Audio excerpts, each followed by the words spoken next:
അപ്പോൾ ഞാനിന്ന് ഉണ്ടാക്കാൻ പോണത് മൊഹബത്ത് കാ ഷർബത്ത്. ഓക്കെ, സോ മൊഹബത്ത് കാ ഷർബത്തിന് വേണ്ട സാധനങ്ങൾ നമ്മൾ ആദ്യം ഇതേമാതിരി ഒരു ജെല്ലിയുടെ ഇത് വാങ്ങാൻ കിട്ടും. ഇത് നമ്മൾ വാങ്ങിയിട്ട് അത് കുറച്ച് വെള്ളത്തിൽ കലക്കിയിട്ട് നമ്മൾ ഇതേമാതിരി സെറ്റാവാൻ വേണ്ടിയിട്ട് ഫ്രിഡ്ജിലേക്ക് വെക്കുക. അപ്പോൾ ഇങ്ങനത്തെ സെറ്റായിട്ട് കിട്ടും. പിന്നെ നമുക്ക് ഇതേമാതിരി ക്യൂബ്സ് ആയിട്ട് അതിനെ കട്ട് ചെയ്തിട്ട് എടുക്കാം. പിന്നെ കുറച്ച് സാബുദാന, അത് കുറച്ച് വെള്ളത്തിലിട്ടിട്ട് ഒന്ന് ഇതാക്കി എടുത്തിട്ടുണ്ട്, കുതിർത്തി എടുത്തിട്ടുണ്ട്. പിന്നെ അതേമാതിരി നമുക്ക് ഇതിലിടേണ്ട സാധനം ഇതിങ്ങനെ ഈ കോക്കനട്ട് ക്യൂബ്സ് എന്ന് പറഞ്ഞിട്ട് കിട്ടും. ഇതും നമുക്ക് മാർക്കറ്റിൽ വാങ്ങാൻ കിട്ടും. പിന്നെ നമുക്ക് വേണ്ടത് കുറച്ച് വാട്ടർ മെലൺ കട്ട് ചെയ്ത് വെച്ചിട്ടുണ്ട്. ഇതേമാതിരി ചെറിയ ചെറിയ ക്യൂബ്സ് ആയിട്ട് കട്ട് ചെയ്ത് വെച്ചിട്ടുണ്ട്. പിന്നെ നമുക്ക് വേണ്ടത് കുറച്ച് ഐസാണ്. പിന്നെ ഇതേമാതിരി പാല്. സോ അപ്പോൾ നമ്മളിപ്പോൾ പാല് ഇത്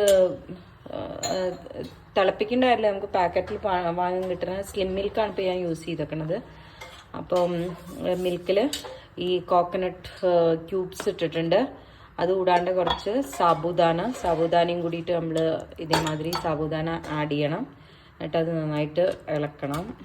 പിന്നെ അതിന് ശേഷം പിന്നെ നമുക്ക് ഇതിലുള്ള ക്യൂബ്സ് ഇതേമാതിരി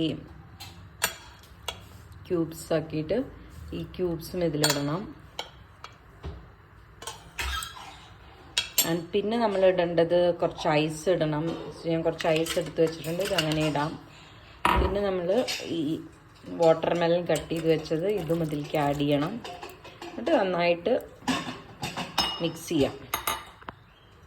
അപ്പോൾ നമ്മളിതെല്ലാം മിക്സ് ചെയ്തിട്ട് ഇങ്ങനെയാണ് വാട്ടർ മെലൺ, ജെല്ലി, പിന്നെ കോക്കനട്ട് ക്യൂബ്സ്, പിന്നെ മിൽക്ക്, സാബുദാന ഇതൊക്കെ ഇട്ടിട്ട് അങ്ങനെ നന്നായിട്ട് ഇളക്കിയിട്ട് കുറച്ച് ഷുഗർ വേണ്ട ആൾക്കാർക്ക് ഷുഗറും കൂടിയിട്ട് ആഡ് ചെയ്യാം. അല്ലെങ്കിൽ കുറച്ച് മിൽക്ക് മെയ്ഡ് വേണമെന്ന് ആഡ് ചെയ്യാം, അല്ല റോസ് സിറപ്പ് വേണമെന്ന് അത് ആഡ് ചെയ്യാം. എന്നിട്ട് ഇതാണ് ഇതിൻ്റെ ഇതിങ്ങനെ ആയിട്ടുണ്ട്. ഇത് ഇനി കുറച്ച് നേരം ഒന്ന് ഫ്രിഡ്ജിൽ വെച്ചിട്ട് ഒന്ന് തണുപ്പിച്ചെടുക്കണം.